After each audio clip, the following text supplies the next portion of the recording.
Bonjour à tous. Nous avons tous pesté contre un camion de livraison qui bloquait le trafic en ville, mais nous sommes les mêmes à vouloir être livrés en 24 heures lorsque nous achetons sur le net. La livraison en ville est un casse-tête. Quels en sont les enjeux et où en est son verdissement? Avec nous pour en discuter, Pierre Millet. Bonjour monsieur. Bonjour. Vous êtes le PDG de Brand Motors et du groupe Citel.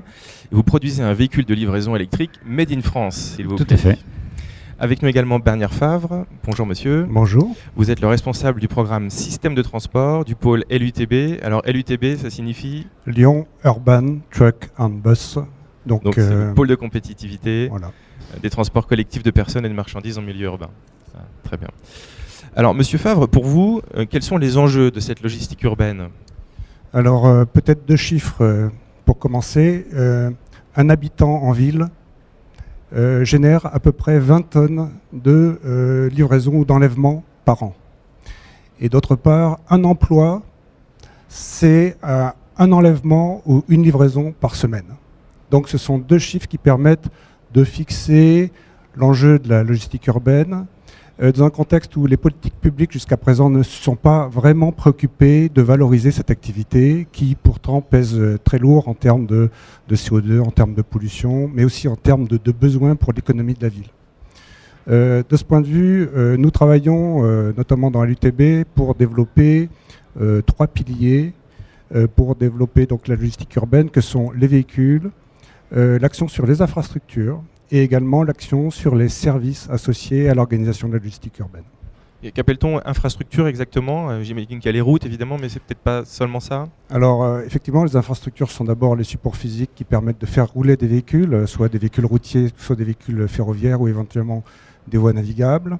C'est également de plus en plus le travail sur la capacité à échanger des informations, donc les infrastructures de communication associées aux infrastructures routières ou ferroviaires, et enfin, et de plus en plus, le travail autour des infrastructures pour délivrer l'énergie dans un contexte d'électromobilité où la solution de transport pour la ville devient de plus en plus à base de véhicules utilisant ou gérant l'électricité à bord. Merci. Alors, monsieur Millet, de votre fenêtre d'industriel, si j'ose dire, quelle est votre vision des enjeux de cette logistique urbaine? Alors moi je situerais les enjeux à deux niveaux. Le premier, c'est notamment tout ce qui est pollution. Et quand on parle de pollution, on ne parle pas simplement de les gaz à effet de serre. C'est le plus connu, c'est celui qui revient le plus souvent. Malgré tout, je ne crois pas que la pollution se limite aux gaz à effet de serre. La pollution, c'est le bruit, c'est les klaxons, c'est les embouteillages, c'est je dirais la qualité de vie qu'on peut espérer, en tout cas dans un certain nombre de grandes villes, mais pas que, même les moyennes, même les campagnes, comme vous l'avez rappelé en préambule. Je dirais le fait d'être agacé, pour ne pas dire stressé par la vie ambiante d'un certain nombre de livraisons, de camions, qui est de plus en plus présente dans notre société. Je crois que l'enjeu, c'est non pas de limiter les livraisons, parce que de toute façon, on en a besoin, et comme M. Favre vient de le rappeler, c'est plutôt un enjeu de plus en plus important. Malgré tout, on peut peut-être le solutionner avec d'autres techniques, d'autres méthodes que l'on faisait jusqu'à présent. Ça, c'est le premier élément, et je vais reprendre le propos de M. Favre qui dit, évidemment, il y a l'emploi qui est derrière. Je crois qu'aussi, il y a un certain nombre de services, il y a un certain nombre de mobilités qu'on peut utiliser, et en même temps, par effet de bord, avoir des emplois à la clé. Un industriel, on ne se trompe pas. Un industriel, il est là pour produire, il est là pour avoir un outil de travail, il est là pour une rentabilité. Mais si en plus, il peut sauvegarder l'emploi, il peut faire en sorte que l'emploi reste chez nous, reste en France, je crois que quelque part, on a un peu tout gagné. Et je crois que c'est vraiment l'enjeu de demain. Alors on va s'intéresser aux solutions, mais peut-être avant de rentrer dans le détail des solutions, vous nous parliez de ce triptyque infrastructure, véhicule, service. Est-ce qu'on peut dire que les solutions sont nécessairement systémiques ou on peut avancer éventuellement point par point? Il est très clair que désormais, il faut avoir une approche systémique, mais qui n'exclut pas du tout le travail profond sur chacun des éléments du système. En l'occurrence ici, les véhicules, les infrastructures ou les organisations qui vont avec. Donc dans l'approche que nous menons, effectivement, nous travaillons à la fois sur les véhicules, l'amélioration de ces véhicules, du point de vue à la fois de la mobilité, de leur sécurité et puis de leur performance environnementale. Nous travaillons également sur les infrastructures, du point de vue de leur capacité à, je dirais, être intelligente et à fournir les moyens de réduire la congestion, par exemple, et d'assurer des débits, avec une bonne qualité de service. Et puis nous travaillons aussi sur les organisations. En particulier, j'ai omis de mentionner la question des espaces logistiques nécessaires pour que les opérations de distribution de la marchandise au sein des agglomérations urbaines puissent se faire à chaque échelle géographique, que ce soit à l'échelle d'une rue, du quartier ou de l'agglomération en tant que telle. Et donc, il faut aussi réfléchir et travailler sur les espaces logistiques en tant que tels. Et enfin, donc dans une approche systémique, travailler sur l'intégration de l'ensemble de ces éléments pour optimiser à la fois ce qu'on vient de dire, la congestion, l'environnement, les émissions également, mais également la productivité de ce système logistique urbain. D'accord, alors on va rentrer dans le détail des solutions. Je vous propose de commencer par le véhicule. C'est ce qui parle souvent le plus. Alors, Monsieur Millet, vous proposez une solution au travers d'un véhicule, mais peut-être vous nous la présentez, puis d'une manière plus générale, de donner votre vision du type de véhicule le plus adapté. Alors, je dirais, je vais commencer par la vision, parce que finalement, mon véhicule n'est jamais que le reflet de la vision que j'ai, je crois, est une des solutions, et Dieu sait qu'elle n'est sûrement pas la vision universelle. Moi, je crois que, effectivement, une des solutions, c'est d'avoir un certain nombre de points logistiques en périphérie des villes, plus ou moins près, ou on va dire plus ou moins loin, mais en tout cas, pas de stockage logistique important au centre-ville. Donc, on a plutôt axé notre espérance sur la mobilité urbaine, je dirais urbaine et périurbaine, ce qu'on a appelé communément la livraison du dernier kilomètre. À partir de là, je pense aussi qu'il vaut mieux avoir une rotation peut-être plus importante, ce qui ne va pas tout à fait avec la circulation, mais une rotation plus importante, mais avec des véhicules beaucoup plus petits, de manière à ce qu'ils s'insèrent dans la circulation sans la gêner pour autant. Donc forcément, nous, on a trouvé, ou en tout cas, on a réfléchi à une solution qui est effectivement un tout petit véhicule, mais qui a les capacités d'un gros. En tout cas, qui a les capacités d'un plus gros. Donc, c'est des véhicules qui s'insèrent, je dirais, presque dans la moitié de la largeur d'une voie normale, donc ce qui gêne un petit peu la circulation, mais qui ne la stoppe pas. Ça, c'est le premier élément. Le deuxième, avec des capacités techniques suffisantes, donc une vitesse de roulage donc nous, on a choisi 80 km/h parce qu'on a estimé que pour arriver en ville, il fallait quand même un minimum pour s'insérer dans le flot de la circulation. On a estimé que effectivement l'infrastructure est importante, mais que pour l'instant, comme elle n'était encore pas existante, il fallait une autonomie assez importante. Donc on a plutôt visé de l'ordre de 300 km d'autonomie, donc je dirais quelque chose de très significatif. Et enfin, on a considéré que le volume était important, donc on a fixé notre volume à 2 palettes. Alors, pour un transporteur, ça parle. Pour le commun des mortels, on se dit pourquoi 2 palettes? Alors, tout simplement parce que souvent, les produits sont livrés par palette. Donc, notre véhicule emporte 2 palettes, 600 kg et 3,2 mètres cubes. Donc, je dirais que tout ça, c'est pour répondre à la livraison de la marchandise.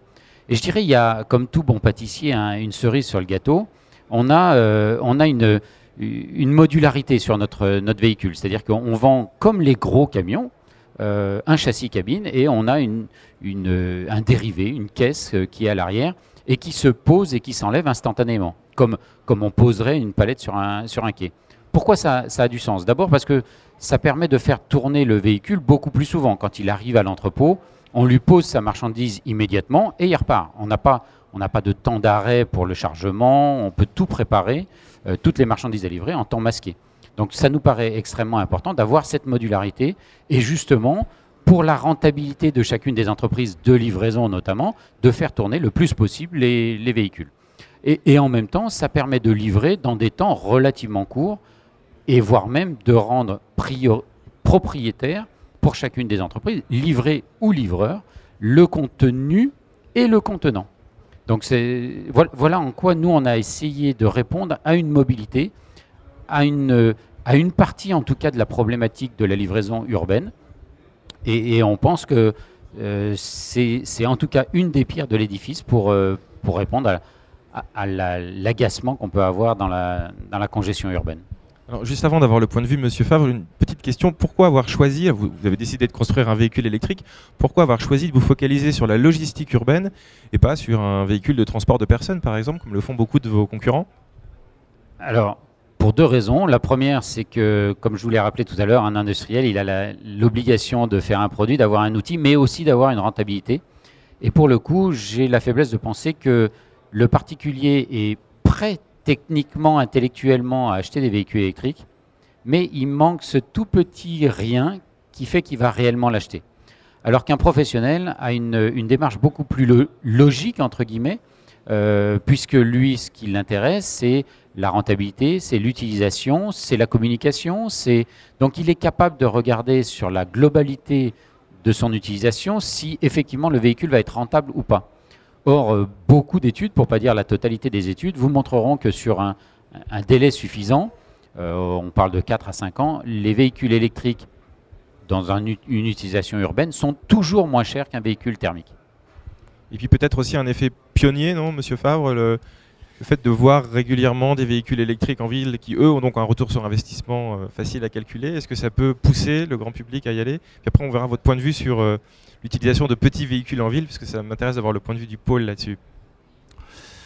Moi, je placerai la question peut-être sur un autre plan, qui est que dans le domaine du transport de marchandises, nous avons des organisations logistiques qui sont solides, qui sont robustes, qui répondent à des schémas d'optimisation du transport des marchandises d'un point A à un point B. Et si vous me permettez la comparaison, le transport de marchandises ressemble beaucoup de ce point de vue au transport collectif des personnes qui utilisent des réseaux de transport en commun et un enchaînement de types de véhicules, du véhicule individuel aux gros véhicules massifiés de type métro ou tramway, en passant par des autobus ou en passant par des petits véhicules de transport collectif ou de véhicules partagés, etc. Et bien, de la même façon, au moins au niveau d'une agglomération urbaine, on peut imaginer, on peut se représenter le transport de marchandises sous cette forme, et on peut comprendre à partir de ça l'intérêt ou l'importance de disposer de la gamme des véhicules permettant de couvrir l'ensemble, si vous voulez, des besoins de transport d'un point A à un point B, où que soit le point A et où que soit le point B. Et de ce point de vue, les véhicules que M. Millet vient de décrire me semblent parfaitement correspondre à un besoin de cette approche systémique, de cette approche de l'organisation du transport de marchandises dans des milieux urbains, puisque nous avons besoin, et nous aurons besoin, dans des logistiques vertes optimisées pour le futur de ce type de véhicules. Ceci n'exclut pas le besoin aussi d'autres types de véhicules complémentaires, mais toujours dans ce schéma de compréhension qui consiste à dire je cherche à avoir le moins de véhicules possible, le mieux chargé possible, le mieux rempli possible pour satisfaire les besoins d'écoulement et les besoins de distribution ou d'enlèvement des marchandises d'une cité. Et de ce point de vue, on a vraiment donc la nécessité de disposer de la gamme des véhicules le permettant, que ce soit des véhicules pour desservir des quartiers, par exemple, très denses, avec, je dirais, un impact environnemental local très élevé, en termes de pollution sensible, en termes d'odeur, en termes de bruit perçu, etc., ou que ce soit pour desservir des zones périphériques, ou pour s'articuler avec des plateformes logistiques qui vont permettre, à partir de ces plateformes, de desservir des distances beaucoup plus importantes de type intercité, interrégional, international, etc., que ce soit avec de la route, du fer ou de l'air, par exemple. Et donc, pour assurer le lien entre les plateformes logistiques périphériques et le centre urbain, on a besoin peut-être d'autres types de véhicules que ceux que vient de décrire M. Millet, qui sont des véhicules plus gros, qui utilisent ou pas d'ailleurs l'électricité, ou au moins partiellement l'électricité, qui peuvent être des véhicules hybrides, thermiques électriques, qui peuvent être des véhicules utilisant d'autres types d'énergie comme, je sais pas, par exemple, ne serait-ce que du gazole aujourd'hui, selon son origine, il peut être issu de la biomasse, par exemple. Il peut donc avoir une vertu environnementale tout à fait établie. selon la filière d'où il est extrait. Je pense aussi au gaz naturel, je pense sous sa forme liquéfiée ou sous sa forme comprimée. Je pense à des carburants issus de la biomasse d'une manière générale, et je pense évidemment à l'électricité, peut-être plus tard à l'hydrogène comme vecteur énergétique entre la source d'énergie et puis l'usage de cette énergie à bord des véhicules qui permettent effectivement de diffuser les marchandises au sein de la ville. Voilà un peu ce schéma. Et donc, on a besoin d'un ensemble et d'une panoplie de véhicules, et ceux que vient de décrire M. Millet me semblent parfaitement correspondre à un élément, à un niveau de cette organisation générale. Donc vous nous proposez, vous préconisez un mix entre des très petits véhicules et des véhicules, quand vous dites beaucoup plus gros, c'est carrément des camions Voilà, absolument, les camions... Nos 38 tonnes qu'on connaît, mais alors justement, on ne voulait pas les envoyer en ville alors. Si, bien sûr, on veut envoyer en ville des véhicules permettant de transport massifié pour desservir, par exemple, des grandes surfaces urbaines. Au sein de la ville, nous avons des grandes surfaces, nous avons des centres commerciaux. Nous pouvons très bien desservir ces grandes surfaces par des opérations de transport de marchandises mutualisées, où plusieurs fournisseurs et plusieurs clients se groupent pour assurer des massifications de transport et réduisant fortement le nombre de véhicules nécessaires pour distribuer ces grandes surfaces. Je rappellerai peut-être ici qu'un gros camion Maxicode, il peut être parfaitement vertueux. On a des projets en cours en ce moment, notamment sur Lyon, je pense au projet Freilot qui permet de faire circuler des véhicules vertueux avec des réductions de CO2 et des réductions de bruit perçu tout à fait intéressantes, qui sont gérés comme des autobus ou comme des tramways. Donc ils massifient le transport. Il y a beaucoup moins de véhicules qu'un ensemble de véhicules plus petits utilisés aujourd'hui pour desservir sur des grandes distances la diversité de clients ou de fournisseurs pourtant groupés au même endroit et qui pourraient vraiment bénéficier d'une démarche de mutualisation de leurs opérations de transport. Voilà l'idée de ce schéma. Alors c'est très intéressant parce que, je ne sais pas si on l'appelle le camion partage, je vais l'appeler comme ça aujourd'hui. Le camion partage, c'est un service finalement qui nous permet de passer justement cette dimension de service. Qu'est-ce qu'on a comme autre exemple, comme autre piste de service autour de cette logistique urbaine, Monsieur Millet? Je pense que forcément, le service qu'on peut mettre autour de toutes ces livraisons, effectivement, elles sont. Il n'y a pas une solution universelle, c'est le complément d'un certain nombre de véhicules, plus ou moins importants, qui amènera je dirais cet agrément et justement cette complémentarité. Le service que l'on peut imaginer autour de la livraison d'une manière générale, à mon sens, va être de multiples capacités, à savoir d'abord la capacité à mettre autour des villes un certain nombre de lieux logistiques, donc avec les manipulations, manutention qu'il peut y avoir. La proximité dans le sens de la rapidité, c'est-à-dire que vous le signaliez au démarrage de cette émission, qu'on achète beaucoup sur Internet. Le pourcentage est absolument extraordinaire. Si on avait une croissance comme ça, chaque année, on serait les rois du monde. Forcément, ce n'est pas le cas. Malgré tout, quand on achète sur Internet, soit on n'achète plus dans le magasin du coin, malgré tout, il faut quand même livrer le produit. Donc, l'augmentation du nombre de petits colis, petits ou plus ou moins gros, mais notamment de petits colis, a explosé. Et on peut imaginer que dans le service, il y a cette proximité, cette rapidité, cette instantanéité qui fait que c'est un service supplémentaire. Plus ou moins payant d'ailleurs, et on le voit déjà aujourd'hui qu'on peut être livré en 24 heures, voire en quelques heures, ou en 48 ou un peu plus, en payant plus ou moins. Donc c'est aussi un service que l'on peut apporter, qui a son utilité ou pas. À côté de ça, je dirais forcément, ça a aussi des services connexes. Donc certainement un développement de l'Internet. Alors certains diront que ça ne leur plaît pas trop, mais d'autres seront très contents. Et on a vu que ça pouvait aussi créer des emplois, notamment dans le nord de la France. Donc je dirais il y a tous les services induits.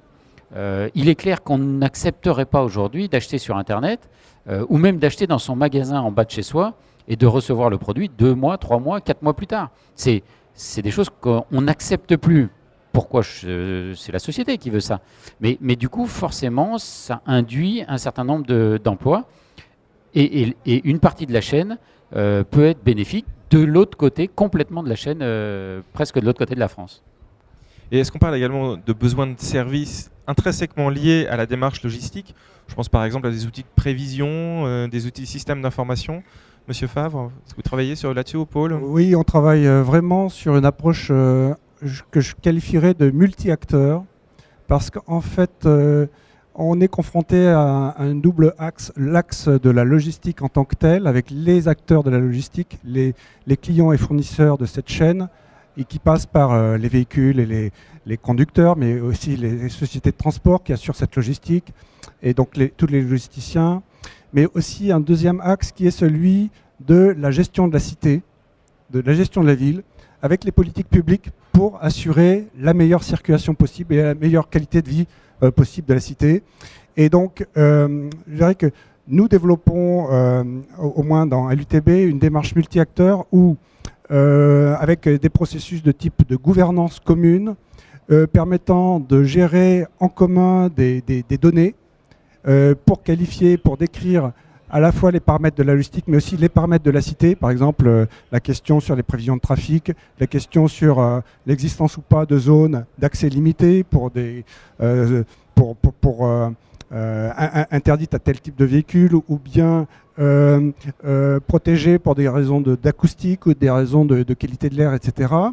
Et la mise en commun de ces données fait l'objet d'ailleurs d'un projet qui est en cours et qui est piloté par le Grand Lyon, qui s'appelle Optimode Lyon, qui va nous permettre de mettre à disposition de ces différents acteurs un espace open data à partir desquels les acteurs vont pouvoir packager ou encapsuler des services adaptés à chacun des métiers de ces acteurs. Les services pour les politiques publiques en termes de gestion, je dirais de la logistique par exemple, vue de la cité, mais les services aussi pour les clients et fournisseurs de la chaîne logistique, pour faire de la prévision d'itinéraire, pour assurer la meilleure exploitation possible de déchargements qui sont destinés à tel ou tel lieu géographique de l'espace urbain.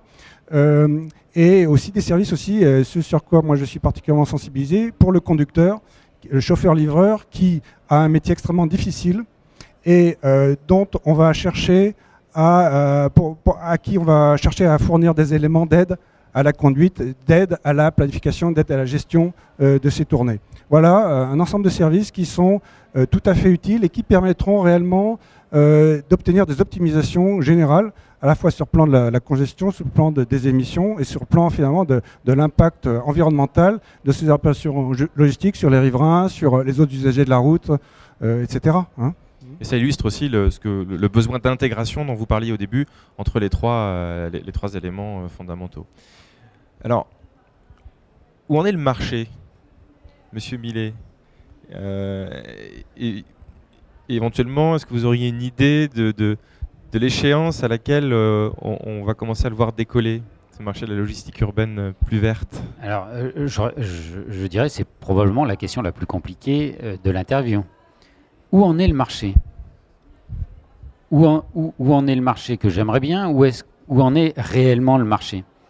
Je dirais, aujourd'hui, à mon avis, personne n'est vraiment capable de savoir où en est le marché. Non pas qu'il n'est pas existant, non pas qu'il n'est pas utile, mais vous savez, il y a des fois, pour tous les produits, c'est vrai, pour tous les services, c'est également vrai. Il y a des fois 3 fois rien qui fait décoller ou pas un marché. Aujourd'hui, là encore, vous pouvez lire un certain nombre d'études et vous vous apercevrez que ce soit pour les particuliers ou que ce soit pour les professionnels, et particulièrement pour les professionnels, puisque nous faisons des véhicules plutôt pour les professionnels, les gens sont prêts, sont là, ont envie, trouvent que c'est pertinent, je dirais que des feux verts. Sur la route, c'est quand même plutôt pas mal.